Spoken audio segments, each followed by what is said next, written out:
I'm with Dan Chalykoff. So welcome, Dan. Thank you, Jim. So this is how I know you. I always start this is called connections, so I tell people how I know you. I remember we're dads in the same neighborhood. And I'd say 15 years ago or so when we moved to Oakville, we used to pass each other all the time because we took our kids to the same daycare, which was in the basement of a synagogue. What did you do professionally back then? When we first crossed paths, I could either have been doing straight architecture, which is designing buildings and modifying them, which is usually what I did, and usually with heritage buildings, or by that time I may have segued into heritage consulting. I was possibly doing both.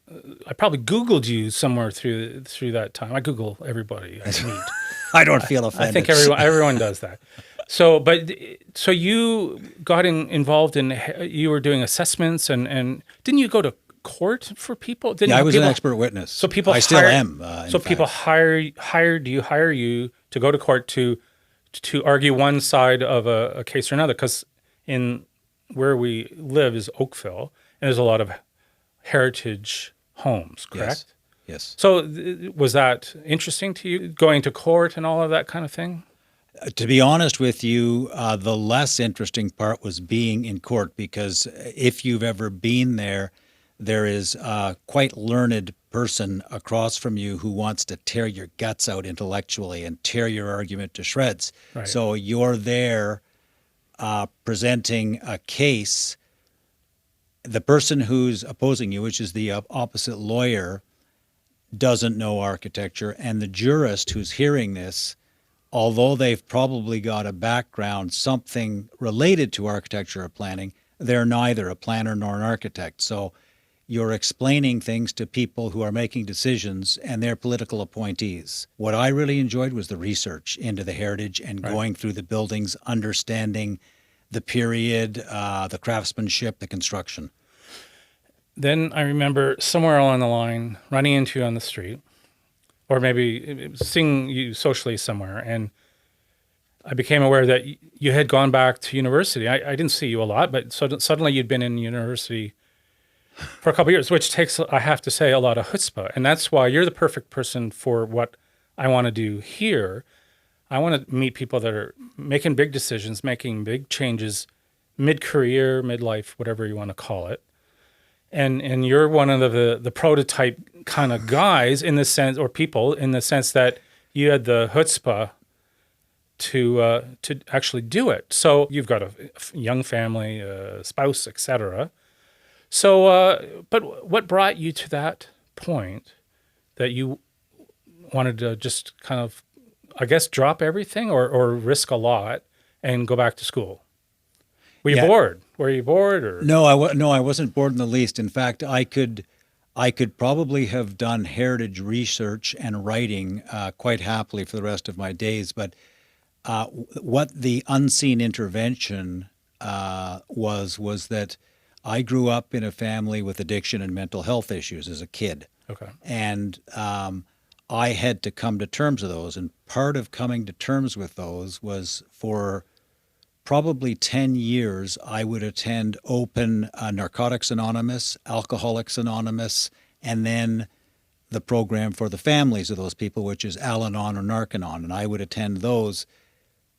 During that time, I was asked to sponsor people in the programs, and I felt like I had some sort of aptitude. And the satisfaction I got from doing that so quickly outweighed the lack of satisfaction from the definitely from the expert witness gig, that I thought, I mean, I'm not a young man, so I thought, what do I want? What is more important for the last years of my life? And I thought, go back and try and become a therapist, and that's the goal. Now, I'm still Googling you. So on one of your websites, you actually, this is a quote: "I trained as a carpenter, general contractor, and architect, and performed one or more of those functions until the joy disappeared."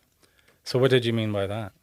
Pretty much what I've said. I mean, you still like doing it, but there's a difference. There was more. You were looking for more.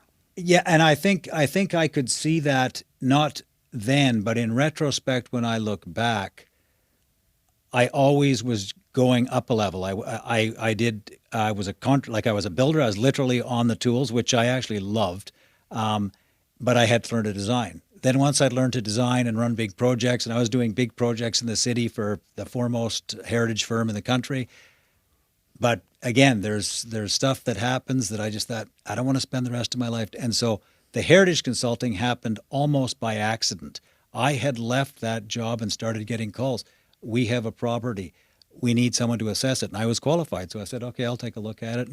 And then the expert witness gig, because I was usually hired by cities or by the province or people like that, because they're the ones that can afford to do the study and have you present it. Jim, the way I feel and the way I felt was, I'm the rabbi or the priest administering last rites to properties. If I'm on your property, it's going to be in the ground in 2 years.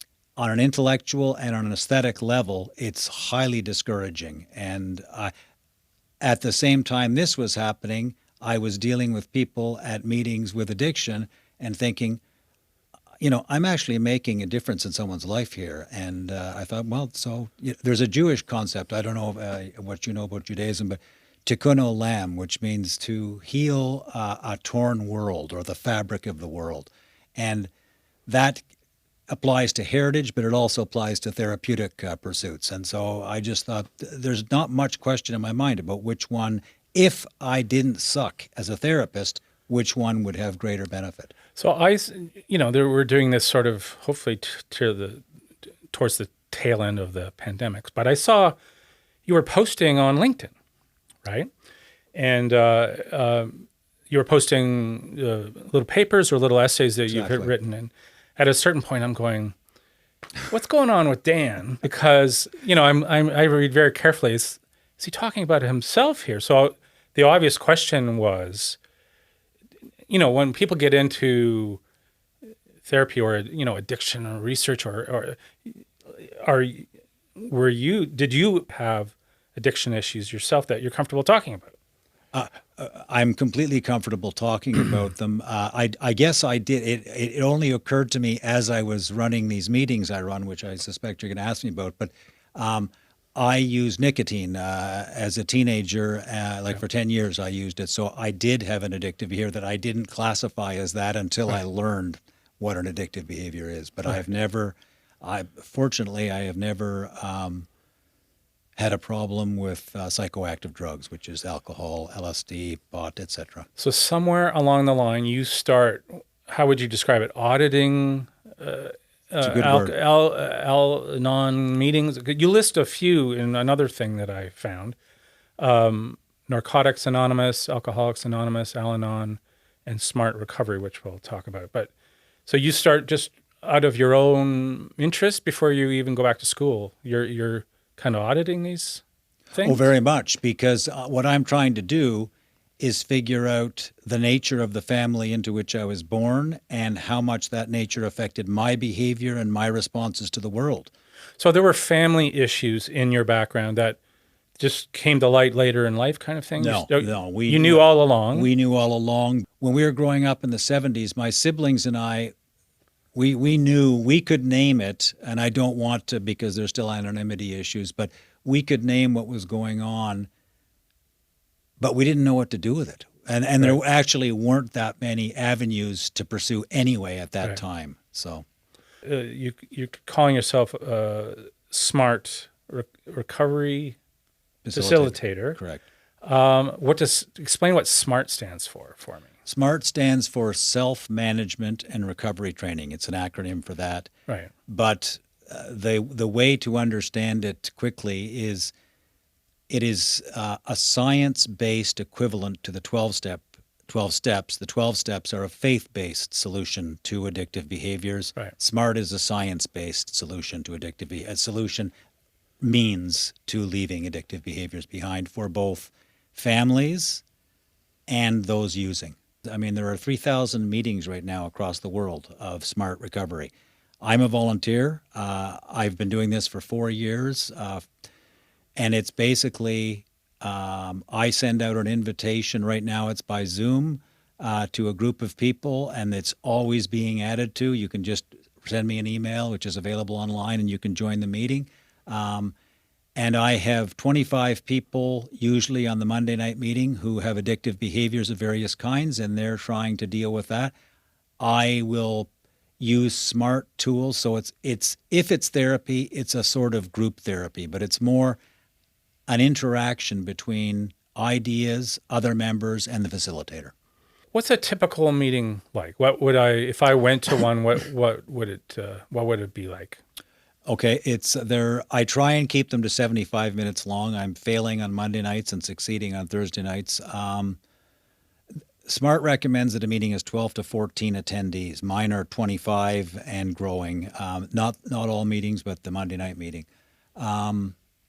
You would come in. I would ask you to do a check-in. So I would say, "Welcome to the meeting, Jim. What brings you here?" So all 25 people say a little. They don't have to. Oh, okay. I say in the introduction to the meeting, if you're uncomfortable speaking or telling your story, just say, "I'd like to pass." And you're welcome to stay and listen and come back every week. But they have already pre-qualified themselves with me that they do have an addictive behavior, and I have a sense of what it is, but they don't have to talk about it until they're completely comfortable talking about it. How much of their story do you need to hear before you can help them? If a person comes to one of the meetings, either I or another group member can help them almost immediately, because the amount of pain that these people are in and the amount of courage it takes for them to enter the first meeting, whether online or in a room, is, it's, I've never actually had a metric for it, but it wouldn't be far from signing up for war. I mean, it's a brutal set of self-realizations that these folks go through. So they basically come to that meeting and they're stripped down. They got so little in their lives. And one of the big things about SMART is we tell people, if your self-talk, and I assume you know that the self-talk is the internal language. It's what we tell ourselves all day about ourselves, and the number of messages we send ourselves, and the voice in our head is never stops, and it's often and usually negative with most people. So the first thing that I will say to someone is, if you are tearing yourself down verbally, you are building a case for a lapse or a relapse. If you start repeating something positive about yourself, and they'll say, well, there is very little positive about me. And I'll say, why are you at this meeting? Because I want to stop using. Is that not something very positive? If you can do nothing else this week, I want you to repeat once an hour. I went to the SMART meeting. I'm going to the next SMART meeting. These are good things. That alone will change the vibe in your head. It'll start to change the vibe. And I have many people who say I can't do that. So we have another one. I'll say, okay, say maybe I'm a good person. Maybe I'm starting to change, and use that for the rest of the week or for as long as it takes. What's the difference between sobriety and recovery? It's a great question, and there's a huge difference. There's an expression in 12 Steps you may have read in the thesis called white knuckling. It's basically you picture a guy with every ounce of strength he's got holding onto a chin-up bar and just it's white knuckling because he's squeezing so hard there's no blood left in his hands.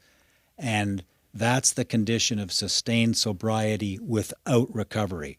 Recovery is coming to a new way of life. It's coming to see, okay, I have an issue. The issue isn't moral.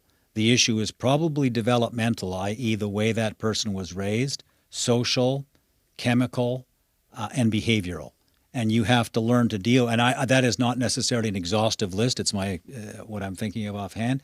But you have to learn to deal with those things in a very different way than you have up until the point you stopped using.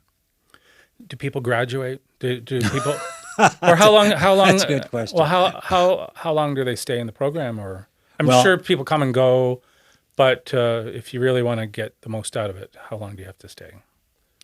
Well, I'm going to answer that indirectly first and then directly. Indirectly, there are very few people who attend the SMART meetings, either one, who haven't said to the group, why isn't everybody in the world doing this?